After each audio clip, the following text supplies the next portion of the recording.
ખાસ કરીને સમગ્ર રાજ્ય અને ગુજરાતમાં છેલ્લા ઘણા સમયથી ભારતીય જનતા પાર્ટીની સરકાર છે અને આ સરકારમાં જો કોઈ લોકોને વધારે અન્યાય થયો હોય તો એ ગુજરાતના દેશના યુવાનો અને વિદ્યાર્થીઓ છે। તાજેતરની જેમ રાજદીપભાઈએ વાત કરી છે કે જે નીટનું પેપર લીક થયું હતું અને આ નીટના પેપર લીક થવાના કારણે 22 લાખ જેટલા સમગ્ર દેશના વિદ્યાર્થીઓએ અને તેના વાલીઓએ ભોગવવાનો વારો આવ્યો હતો। આ પેપર લીક એ આ કોઈ પહેલી વખત નથી થયું, પણ જે એનટીએ નેશનલ ટેસ્ટિંગ એજન્સી દ્વારા આ નીટની પરીક્ષા લેવામાં આવે છે એ વારંવાર એનટીએ સંચાઈના દાયરામાં આવે છે। ભૂતકાળમાં પણ નીટના પેપરો લીક થયા છે, પણ ક્યાંક ને ક્યાંક સરકારના લોકો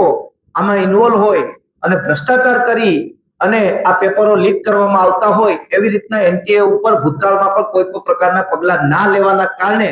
આ વર્ષે પણ 22 લાખ જેટલા વિદ્યાર્થીઓના ભવિષ્ય સાથે છેડા કરવાનું કામ કર્યું અને આ દેશના વિરોધ પક્ષના નેતા આદરણીય રાહુલ ગાંધીજી દ્વારા આ દેશના યુવાનો અને વિદ્યાર્થીઓનો અવાજ બનવા માટે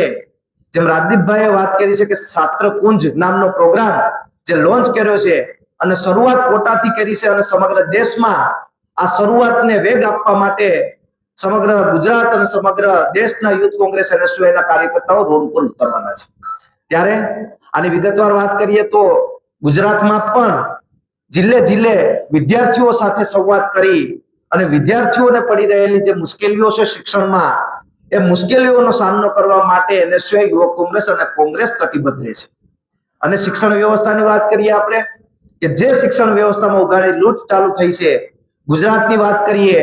તો ગુજરાતની ભારતીય જનતા પાર્ટીની સરકાર ખાલી ને ખાલી એફઆરસી ના નામે મોટી મોટી વાતો કરે છે, પણ જે સેલ્ફ ફાઇનાન્સ સ્કૂલ માફિયાઓ દ્વારા જે ઉઘાડી લૂંટ કરવામાં આવે છે, આ રાજ્યના જે વાલીઓને લૂંટવાનું કામ થઈ રહ્યું છે તેના વિરોધમાં પણ આ છાત્રકુંજમાં ખાસ કરીને સમગ્ર ભારત દેશની અંદર દિલ્હી થી લઈને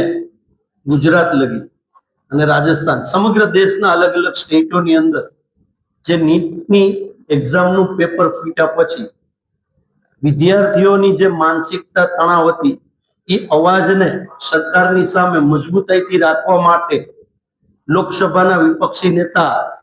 માનનીય રાહુલ ગાંધીજી દ્વારા એક સમગ્ર ભારતની અંદર છાત્ર ગુંજ કરીને એક કાર્યક્રમનું આયોજન થયું, જેમાં રાજસ્થાનની અંદર જયપુર ખાતે હજારોની સંખ્યામાં જે ભોગ બનનાર વિદ્યાર્થીઓ હતા એમની સાથે ચર્ચા થઈ અને આ વિદ્યાર્થીઓના અવાજ બનીને સમગ્ર દેશની અંદર શિક્ષણના નામે ઉઘાડી લૂંટ, પેપર લીક, પરીક્ષા કૌભાંડો સામે ગુજરાતમાં યોજાશે છાત્ર ગુંજ, એના માટે આજે તમને બધાને બોલાવ્યા છે। ખાસ કરીને આપણે વાત કરવા જઈએ તો શિક્ષણ વ્યવસ્થામાં અમૂલ પરિવર્તન લાવવા તથા વિદ્યાર્થીઓના યુવાનોના અવાજને બુલંદ કરવા ગુજરાતમાં છાત્ર ગુંજ કાર્યક્રમ યોજાશે, જે કોંગ્રેસ